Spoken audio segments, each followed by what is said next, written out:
So guys, ni dia laptop Asus, iaitu model apa aku tak sure.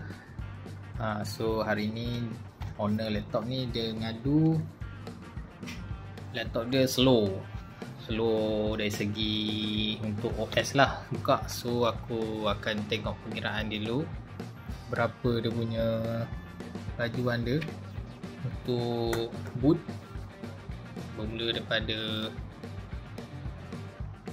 sekarang 30 second. 7, 8, 9, 10, 11, 12, 13, 14, 15, 16, 17, 18, 19, 20, 21, 22, 23, 24, 5, 26, 27, 28, 29, 30. So lebih kurang dalam 30 second. Daripada button on, button switch on untuk terus kepada ni lah OS punya booting punya sistem Windows 10. So 30 second yang diambil menggunakan hard disk drive. Maknanya laptop ni dia pakai HDD, iaitu hard disk drive. So yang sekarang ni aku nak tukar kepada SSD dengan kapasiti 512 dengan dia punya speed dia 6 gigabit per second. So kita tengoklah sekejap lagi berapa dia punya kelajuan dia. Okay, so guys, ni dia kedudukan hard disk drive. So kalau dapat laptop macam ni, automatik aku akan clean lah dia punya habuk-habuk dia semua, supaya dia punya dalam ni keadaan baik. So kita akan buka yang ni dan kita akan replace dengan SSD ni. Tengok performance dia macam mana. So ini dia hard disk drive. Kalau korang lihat kat sini, jenama Seagate 500 gig, dan di sini adalah SSD solid state drive. So dengan 512 GB ke 512 gig. So kalau kita nak compare kan dekat sini, dia punya speed dia 18+ lah.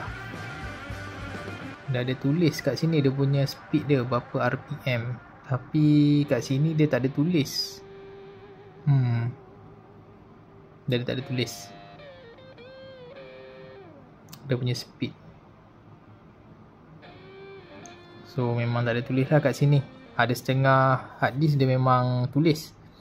So ni lah kita akan replace dia punya ni. So kita dah selesai untuk pemasangan SSD. So make sure kita ikat balik dia punya skru dia ni, dan dia punya ni orang kata apa, cover dia lah untuk sebab SSD ni nipis. So bila dia ni, dia macam orang kata penahan lah ataupun span untuk bagi dia punya tu support dia punya kedudukan ni.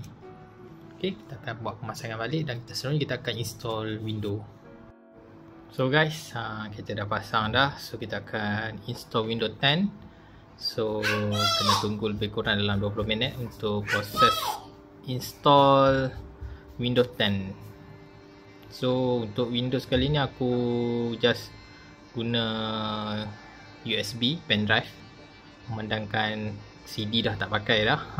So boot pakai ni lah, install pakai USB. So tunggu. So ini dia proses untuk install Windows 10 Pro 2018. So guys, ini dia Windows 10.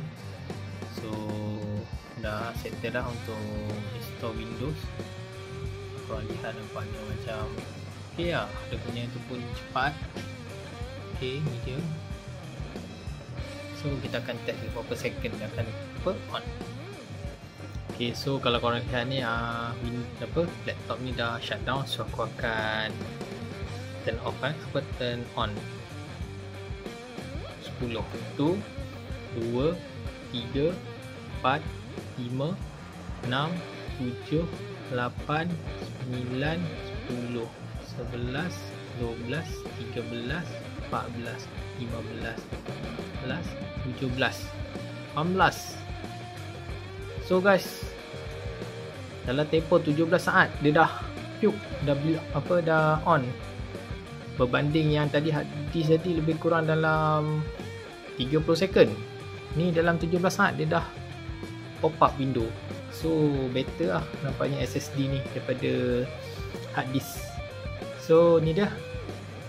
So aku akan buat untuk install driver dan software-software yang berkaitan. So ini dia hasil setelah tukar SSD dan install beberapa software, antaranya Telegram dan software-software basic lah.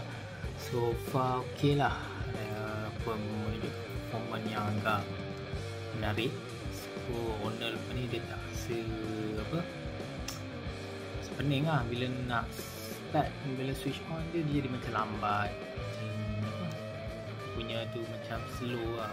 So ok, tak ada lagi, cuma kalau ada apa-apa kemusykilan ataupun pertanyaan boleh komen dekat ruangan komen. So jangan lupa subscribe untuk video-video dalam channel aku yang seterusnya. So terima kasih